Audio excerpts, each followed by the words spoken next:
ఈరోజు placements last day. ఎలాగైనా ఏదో కంపెనీలో జాబ్ వచ్చేలా చూడు స్వామి. ఇంట్లో ఫినాన్షియల్గా చాలా ప్రాబ్లమ్స్ ఉన్నాయి.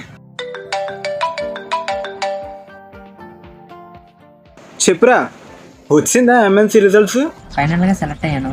7 lakh ప్యాకేజ్ పర్ యానం వచ్చింది. కంగ్రాచులేషన్స్ రా.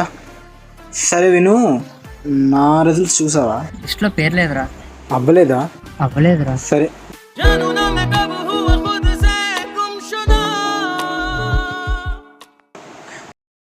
ఈరోజు మరి దండం పెట్టను. 2 రోజుల నుండి చెప్తున్నాను, ఇంట్లో కష్టాలు ఎక్కువ ఉన్నాయి, ఫినాన్షియల్గా చాలా ప్రాబ్లం ఉందని. మిగతా వాళ్ళు ఏమడిగినా వాళ్ళకి అది ఇస్తున్నావు, కానీ నేను 2 రోజుల నుండి అడిగింది నీకు వినిపించలేదు కదా. Hello. Yeah, hi, this is Craig calling from Google HR team. We are pleased to inform you that your profile has been shortlisted for a company. The CTC has been decided at 35 lakhs. Would you be interested? Yeah, sure.